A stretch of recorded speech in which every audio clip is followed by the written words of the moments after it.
Hey everyone, it's Lisa. It is Thursday, so it is time for our weekly genealogy chat. So, if we are just meeting, if you've not been to one of my Facebook, YouTube live streams before, I am Lisa Listen. I am the creator and writer over at Are You My Cousin, the website, where I strive to take the overwhelm out of your genealogy research. So I do that through blog posts and tutorials and Facebook, YouTube live streams like today. So I am happy to have you join me again. So if you haven't had a chance to check it out, feel free to head over after the Facebook Live and check out the blog. Hey, Mary Jane, you're chiming in from Dolestown, Pennsylvania. Wonderful, wonderful. Yes, let me know where you're watching from. I think it's always so cool to see where people are watching from. I am in North Carolina, Central North Carolina. So in my home office. So that's where I am today. And you're not going to believe this, guys, but it's like 70 degrees outside today, which is really crazy. You know, it's going to get cold again, but that's winter in North Carolina, which we absolutely love. Hey, Kim from Oklahoma. Hello, Melissa. The archive lady, guys, from Tennessee is in the house. So super excited to have Melissa with us today. So yay, glad you could join us. Hey, Shelly from Scottsdale, Joanne from Jacksonville, Florida. We have Deb from Colorado again, and Vicky from Florida. Wonderful. You guys are really from all over today. That's wonderful. Cheryl's from I think that's Cincinnati, Ohio. Cincy, Ohio, I think. Hey, Martha, back again from Ohio. Martha, I'm so glad you can join. I know that sometimes it's hard for you to pop in during the day. Hey, Amy from Oregon and Teresa from Kansas. So, oh, wow, we are really all over. I think it's fabulous. Okay, guys, somehow it became December really fast around here. I don't know about you guys, but it just seems like it's really snuck up on me.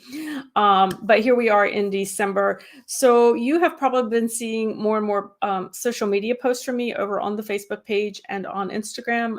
There are a lot of DNA sales still going on. I know My Heritage extended there. So if you are watching this in the replay of this, this may be outdated for you, but as of December 2nd, 2021, we're still seeing a lot of the DNA sales that are going on for Christmas. And so I've been trying to keep up with those. It's on the social media sites, my Facebook page at Are You My Cousin, as well as Instagram, where I'm also there as Are You My Cousin. So you can kind of keep up with those there. Let's see what else is happening. So much has been happening. Kind of some of it's behind the scenes. You probably have noticed if you've been to the website has a new look. I've been working with a designer to help us get a better look. So I think when you go to the homepage, they'll just lisalisten.com, you are going to be able to search for posts that you might be interested in.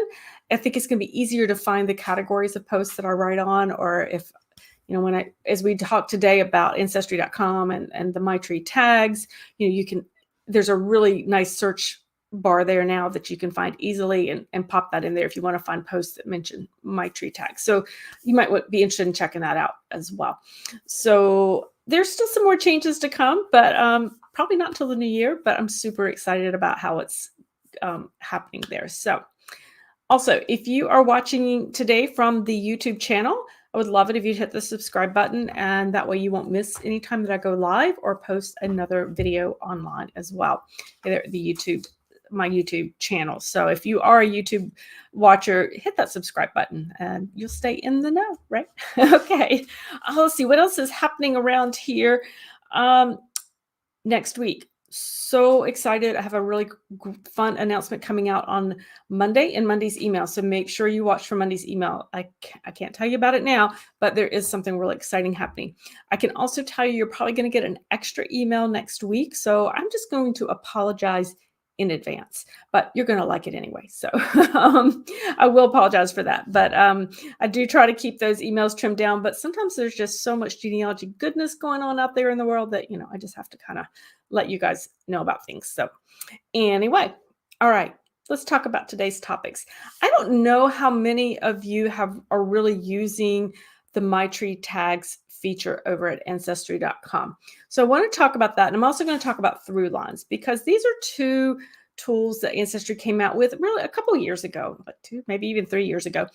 And I've been using them but I think sometimes we forget about them. And I realize that a lot of us, I have a lot of new folks out here, that you might want to just see what they are. Maybe you've seen them, but you really weren't necessarily sure how to use them or why you should use them when it comes to the tagging. And then the ThruLines feature, I know oftentimes will trip people up a little bit. So I wanted to kind of walk you through that and some of what I do with that. And I'd be curious to hear what some of your experiences are as well.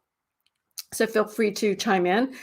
As you guys know, for those of you who have been with me for a while and those of you who are new, this is casual. So feel free to put your questions in the comments and I will do my best to get everything answered in our time together. So first up, we are going to talk about the Ancestry.com's MyTree tags feature. I'm going to share my screen here in just a minute. I'm going to go ahead and put a link in the comments for you guys that links to the post that I'm referring to that I wrote. So I'm going to go and share my screen. Do know that when I do this, guys, I can't see the comments, so I'll come back and look at them. So just if you have a question, go ahead and pop it in there, but know that I'll have to come back in to look at it. Stephanie says she uses the tags for direct ancestors, never married, no kids, and military service. Yes, and that's a lot of what I'm seeing. That's how you can do those as well. So thank you for that. I'm going to go ahead and share my screen. Just takes just a moment for it to come up here. Let's see. Let me find that one. So first up, if you don't know how to actually view and get to the MyTree tags feature, I usually will do it just straight off of MyTree. So if I'm just going in cold, I'll go off the tree, but you can also do it under the ancestor's profile. So what I'm doing here we're going to look at my ancestor, James Harwood. I use him a lot, guys. He's kind of one of my favorite ancestors, mainly because he's one of the first ones that I researched and kind of sorted him all out. So when I click on him in the tree, what you'll see is his little preview pops up and you'll see down here, it'll talk about MyTree tags, and then it has the ThruLines here as well. So to just look at I can just do a quick look if I want and just see here. So I've got, a direct ancestor. I know he had military service and he is a verified ancestor. I can edit here, but my personal preference is I click through all the way into his profile just because I feel I like being in the profile better when it comes to that kind of thing. So this is where I can tag, and then I have the ability to search on my MyTree tags when I'm looking for things. Now, to add one, you just you click that little button right there. Oh, wait a minute. It's still coming up. My internet's been just a tad slow today, so I apologize. It might take just a moment for this to come up. But as I'm waiting for it to do its thing, what I notice is that you can put direct ancestor, the military service, but you can actually create your own tags as well. So this is really, let me refresh this and see if I can get this to pop up a little quicker here, guys. Okay. So one of the things that I find that will trip my tree up a little bit is when I have a child that's been, say, maybe adopted into a family, or maybe a child that is, maybe they were born out of wedlock. So I can tag them and put them, adopted. So that it's clear and it's right there. And my internet is not okay. Come on, you can. All right, I'm going to come back to you guys and stop sharing and see if I can get this to perk up a little bit. See if I can get my thing to work a little bit better. So can you tell, guys? This is live, so it happens. So let's see what. Okay, Catherine says she uses ThruLines to help confirm the identity of your third great grandmother. Wonderful. Finding 6 descendants from her second marriage, half fourth cousins. Wow, that's fabulous. I like ThruLines. I know it gets a kind of a bad rap sometimes. And I'm still trying to see if I can get this refreshed a little bit here, guys, to see if I can get it to pop up for us. Okay, you know what, guys? This is live and you're going to know it, but I'm going to pop my head out of my office door really fast. because I have a feeling there might be too many people on the internet right now in my house. So hang on one second. Let me check that real quick. Hey guys, is anybody on the internet? Can you guys stop? Okay, because my internet's really slow. Thanks.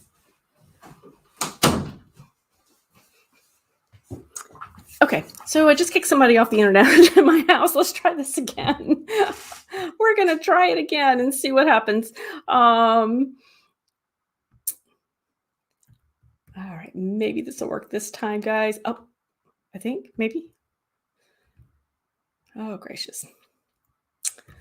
All right, while it's doing its thing, I don't know if it's going to work today. This doesn't usually happen. Usually I have such a really fast internet, it just goes. But so the tagging, the reason that I would encourage people to use is it does allow you to kind of go in and search. So if you're doing a project and you are searching, maybe you're writing your own history and you want to find all the people who were who had military service, or you want to search for people who maybe were your ancestors that were in the military or the Revolutionary War, you can actually tag them as Revolutionary War and be able to then go back and easily find them. And I think things are moving a little bit better. Let me just double check real quick. We'll see in just a sec.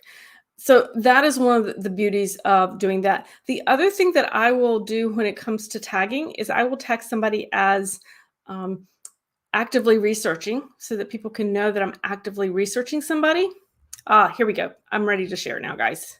I think it's going to work this time. Well, let's see. It looked a little better. Okay, I think we're there now.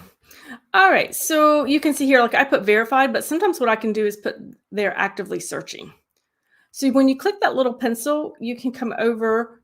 It tells you the ones you have, and if you click edit, you have more options. And I love the options that they have. So, I've clicked verified, but a lot of times I try to put, if I'm not really sure about an ancestor, I will try to tag them as unverified or as a hypothesis. In other words, I want people to know that if I'm not really sure about an ancestor, but I'm working on them, I don't want people to take it as fact. As you know, I don't want it to get copied accidentally. So those are ones that I use a lot. Honest, as a genealogist, I've never put complete just because there's always another story to find, I guess. I will tag brick walls so I can find my brick walls. And then I will also tag actively researching. So when if I'm sharing my tree and people see that I'm actively researching, I'm hoping that they'll be able to reach out to me as well. I'm just working my way back. Here's some, again, we talked about the adoption. So we had somebody who was adopted into a family, adopted out of a family, multiple spouses, never married. Now, this one actually I have used with an ancestor who basically had a common law marriage. So there is no actual marriage. I guess a common law marriage might be, but they legally were never married. And so I can put in never marrieds, and that helps me keep their relationship straight as well. I just want it to be very clear so that if I share my tree and people can see my tags, they know that somebody was married or not married. They know. I want things to be very clear. I don't want people to think that something is true or it could be misleading, but I know that they were never married. But I want it to be crystal clear for people to know kind of where that research is. If something's verified, if it's not verified, I want people to truly know. And then again, you've got these, what they call life experience, royal, were they a slave owner? Were they indentured servant? All of these types of tags. You've got your DNA tags to go with, so that if you have a common DNA ancestor, etc. But you can absolutely create your own tag. So whatever it is your little heart wants to track and to keep track of in your tree, you can do it. And it's really quite easy to do. So I would encourage you to use those, and it's kind of managing your research projects as we go along. Okay, doke. I'm going to come back to you guys. So let's see what you guys have said. Shelly said, okay. Oh, you guys are all back into ThruLines. So, hey, and Danny is from Loveland. You have a custom tree tag for people that you know that you have an obituary for, so that you know who you need to look for. that is an excellent example of a custom tag. You know that you're trying to find those obituaries, and so it gives you right away, when you click into that person, whether you have it or you don't have it. So that's an excellent way to use tags, and particularly those custom tags as well. So that is fabulous. Okay, we are going to move on to ThruLines, unless anybody has something else, but I will check on that. So ThruLines are, for those of you who don't know, it's part of the DNA features, and I can share my screen with you and show on that. And there are a couple things to remember about ThruLines that I definitely want to make sure you guys pick up. So let me go into that ThruLines feature now that my internet is back up and working. Let's see here, ThruLines, there we go. And I'm actually on this is my ThruLines page. So let me go up to the top there so you can see it. So up here at the top is ThruLines, and this is mine because I have tested my DNA at Ancestry. You can get to it through the DNA tab here.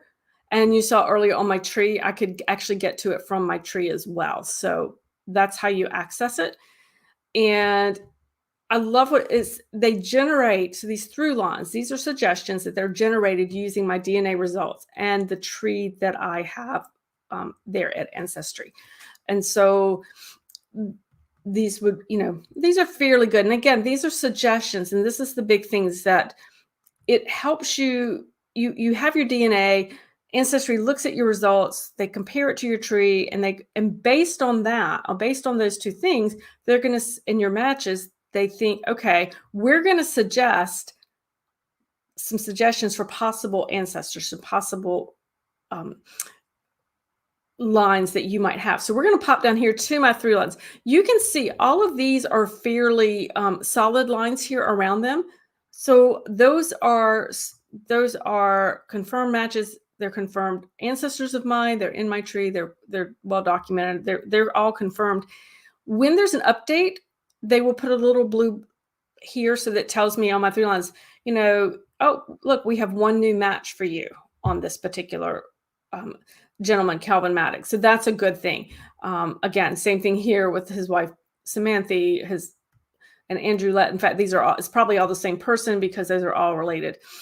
But going on down, so my tree's pretty good back in there, and I go into my fourth great grandparents, and this is where things sometimes will, at this level, start to get a little messy. So when you have a dotted line, what that will tell you is that is a potential ancestor. I mean, they tell you it is a potential ancestor.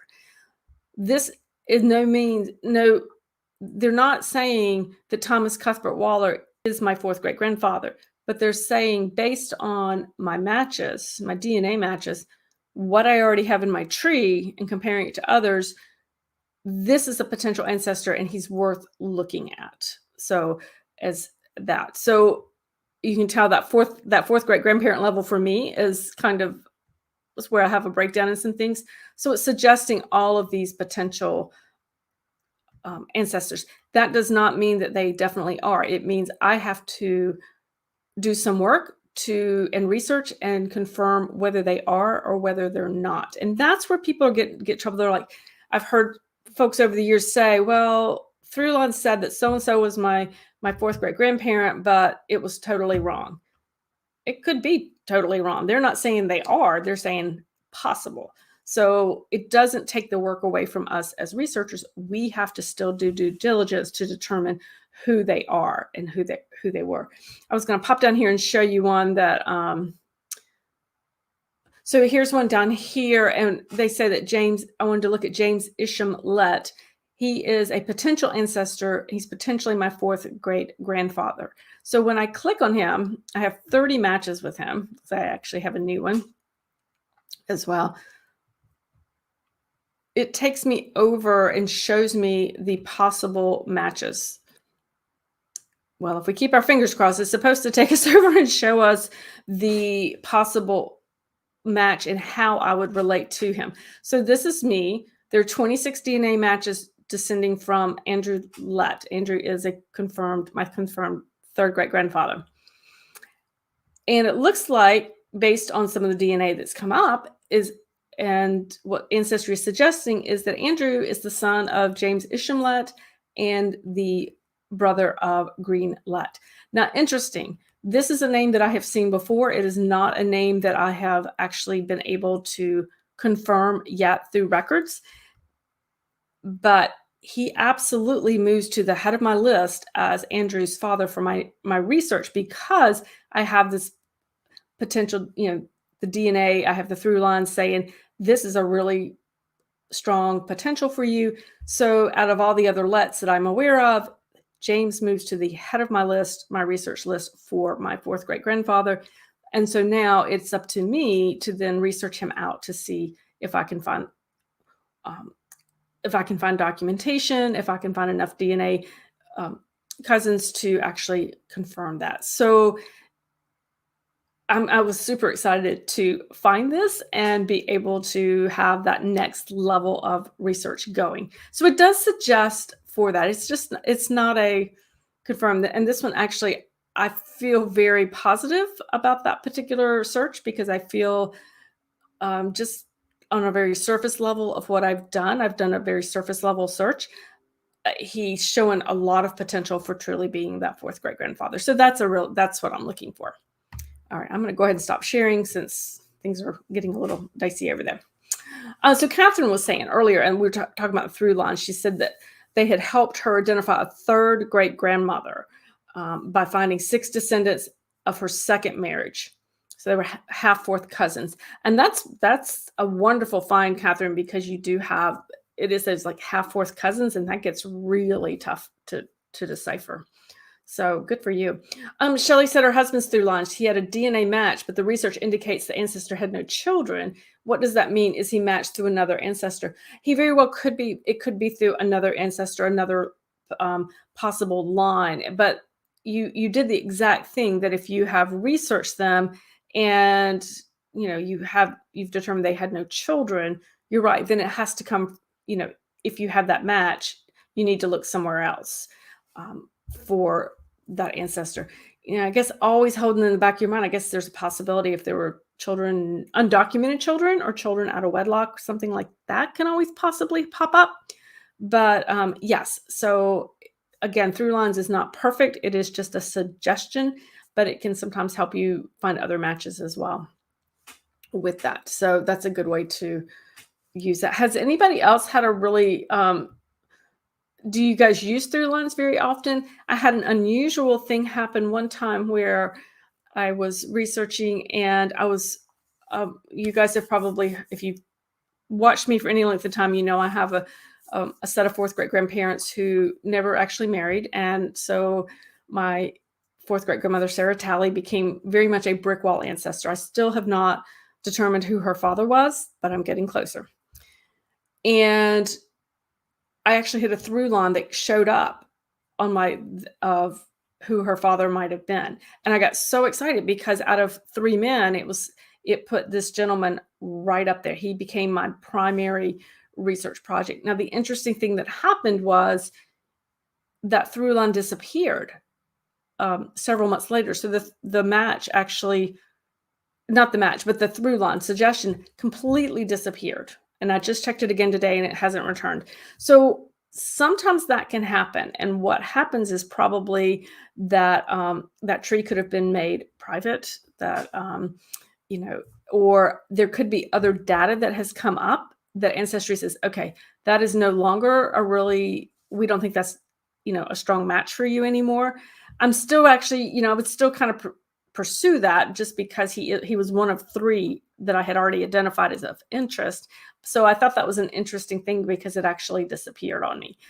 So if you see one that you're interested in, make sure you either make note of it or go ahead and pursue it, because occasionally things shift and they can go away. So so that's what I do with ThruLines. You guys know I'm not a DNA expert. In fact, next week, Mary Eberly of DNA Hunters will be with me. She does come the second Thursday session of every month. Mary comes on to talk DNA because she's the expert. She's my go-to woman, and she can help us with that as well. Catherine says, should she take screenshots of ThruLines that are important to you? I probably would.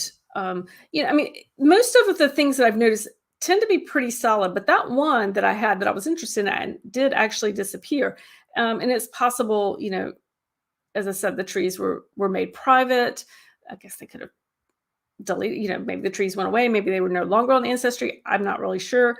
But so yeah, I think if you have something that you're interested in and that you're actually really, wanting to take off on, really go for, then I would probably go ahead and take a screenshot and just, keep it somewhere like in Google Drive or something, just to make sure you didn't lose it. I don't know that I would do it on every single one, but the ones that I'm particularly interested in that I know that show up and are kind of like, whoa, that's unexpected. Didn't expect that one to come up.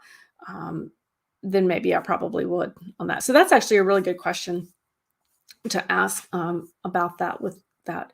The biggest thing that I always like to tell people is that, remember, ThruLines does not mean that we as researchers don't have to do our research. We absolutely do have to do our research. And the other things that really benefits the ThruLines and helps your matches, because you saw I had a lot of really good matches that had already, that were good, that were already done. And then I had, a lot of good suggestions. I was noticing as I scrolled through, yes, we were looking at James Lutt, but the others that I was seeing were very much on target with where some of my other research projects had been going. So I was really pleased with that. It kind of told me I was on the right path there. But the more complete your tree is, the better matches you'll get, the better ThruLine suggestions you'll get. So the more complete your tree is, that helps. You mean, you are a little bit depending on what the DNA matches are doing as well, but it does help that the more yours is filled out, the better for you. So Shelley says, it seems that many of the new DNA matches that show up now have a limited family tree and don't go back to the early generations. Yes, and that has been that's probably one of the biggest complaints I hear when it comes to DNA and like matches not reaching back to them. And I think part of that has to do with motivation for why people actually test their DNA. There are a lot of people out there, and it makes sense when you see the commercials. Really, what they're looking for when they do a DNA test is they're really just interested in what is their ethnic makeup. How Scottish are they? How German are they? Where is that ethnicity coming from? They're not necessarily doing it because they're trying to break down a genealogy brick wall. They're not already into the genealogy thing. Once they get their, ethnicity breakdown, they start seeing some matches, that might be kind of their tip to kind of get them moving forward to creating trees and doing more research. It's kind of an entrance into genealogy for some people. And for other people, they're just not as interested. They just want to know, where did my family come from? But that's the level that they want to go to. And so that does make it, I think, frustrating when we as researchers, when we're trying to break that brick wall, we want a little bit more. But I think that's a lot of why that happens. And along those same lines, Shelley, one of the things that will happen, and this just takes straight up patience, is that you can match to a lot of your ThruLines can make suggestions, and it can match you to a lot of other folks in the tree. But typically, if you are the main researcher on that line, if it's a line you've been doing for a lot of years, what you'll find is a lot of those trees, as Shelley said, don't go any further back. You might have the furthest back tree. And sometimes it's just a matter of waiting. There is a waiting game when it comes to DNA sometimes till just the right person does test to get back those further generations, because I'll get notifications of new matches a lot. Of course, I think we all do, but it tends to be, not far enough back to help me break that brick wall, if that makes sense. So yeah, Shelley, it happens. There's not a lot that we can do about it, but other than just, hope people kind of get into it as well, and that other people will start building their trees, either get into the genealogy research or just the right person can make theirs their match and make that through line really mean something. And in the meantime, we just are out there researching, right, guys? We are just out there researching and trying to keep moving backwards in time. So, yeah. Catherine, let's see. To confirm through line matches trees, would you start with family search, family tree, or where do I start? Obituaries to confirm their trees? That's a good question, actually. I'm going to pop that on the screen, Catherine, if that's all right, just because my, so yeah, to confirm those matches trees, do I start with the family search, family tree, or where do I start? Because I'm in Ancestry, I usually go to their Ancestry tree if possible. And I will evaluate their tree. Let me see if I can pull one up for us. Hang on one second. Let's see if I can get enough, if things will be enough here for me. Let's see. Hang on one second. If I can get my through lines to pop up. It wouldn't pop up a little bit ago. So usually when it pops up, let me share my screen. I don't know if it's going to happen or not. Oh, I think it did. Hang on. Let me go back to that.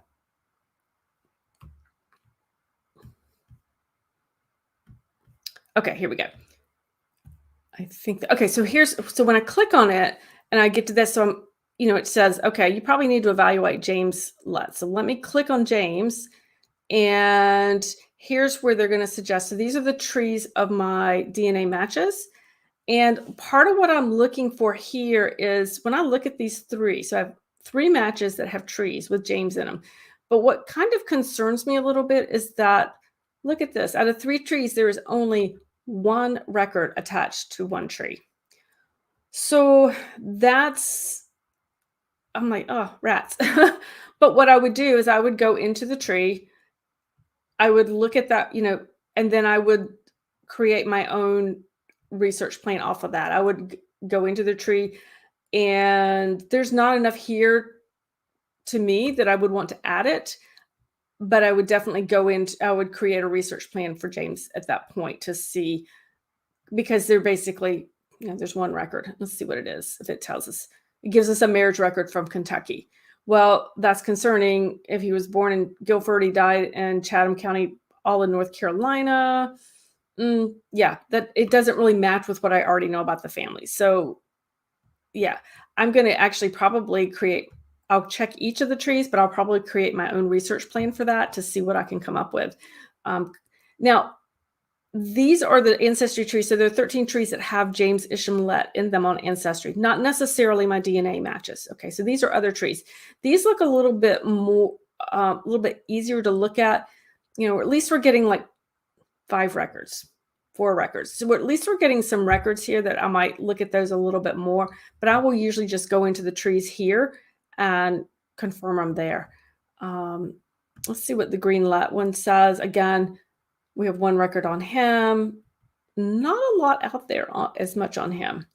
But again, you can start to see. So this tree has 11 records on Green Lett. So that's another option. And it even has a photo. Because from it looks like a war memorial. And this one looks a little more interesting to me. This would be one I would actually go into a little bit more to explore and see what they have. Again, Moore County, we're looking at the Civil War records. So there's a lot there to me that says, yes, he deserves a closer look, to see if I can connect him as a brother, and then of course move it on back to a father. All right, so I hope that helped. Let me come back and see if that helped for you guys. If that helped. So Danny, obituary is a great source of names and relationships of family members. Absolutely. I love those obituaries. Amy, how do you go about creating a research plan? Okay, Amy, that is a really fabulous question. And I'm going to give it kind of a nutshell type of answer. And then I'm going to actually also refer you to a blog post that I have on that. So hold that thought on research. Let me speak a little bit more to Catherine's question on ThruLines, and then we'll talk about that research plan. Catherine, I'm mostly interested in confirming the matches trees back to our common ancestor. Yeah, a lot of it, Catherine, is really going into their trees, whether they have one on Family Search, whether they have one on Ancestry. I usually I'm at Ancestry because that's where the match happened. And I evaluate their tree. I evaluate their data to see if it is accurate and can take it back that way. So yeah, I'm usually just doing a full-on look at their tree, like I did that James Isham one that we saw, and it has the only record they had was from Kentucky. Well, that didn't really match with what I know about the Lett family, and so that would tell me, I don't know how accurate that one is. Let me see if I can find another tree that might have a little more accuracy to it, and see if I can, run through their records to determine, do they have it right? Do they have the right line going back for each generation? So Amy's asking about creating research plans. And off of those, what I would do, like with James Lett that we were looking at, is I would I would set up a research plan because I want to connect him to as potentially the father of Andrew Lett. So probably the first thing that I would do with him would be to look for death records, such as estate records. They are in wills. They're very good here in North Carolina. And so, and I know that I think it was Chatham County, Moore County, in Chatham County, those records exist. There were not that many that were lost for those. So I would actually go in to see what I could research on him to see if I could find any records that mention Andrew, particularly, is he in the will? If there's a will, is he would he be in the estate records? Those kinds of things. So I would say, my hypothesis is James is the father of Andrew. What records would likely confirm that for me? And that would be a will, death records. And then I would look to see if I could have them, our Andrew and his, is he working? Does he have land? Is he in any of the land or deeds with James? And is there any indication that in those particular records he is the son? Again, that's probably going to come off the death records. If James died, and does it indicate that Andrew inherited the land? Those kinds of things. So those are the types of records I do. Let me grab that research plan post, and I will pop that in there too, because that will give you guys a help there. Actually, what I would tell you would be the other thing you can do is go to the website and actually type in research plans in the search bar, and you would find it. And I need to find it here. There we go. So that would help you out on that. I also have a YouTube video on that as well. If you go into the YouTube channel, you'll find if you just search for research plan, you'll find it. You will find it there. And there we go. Okay. The other thing I would do, I'm going to probably be looking at Andrew, would be to find out if Andrew had in his records, would I find James Lett showing up for him? And so again, my internet's being a little wonky this afternoon, so let me see if I can find. It may not pull up for it. Let me do this. So if you would go to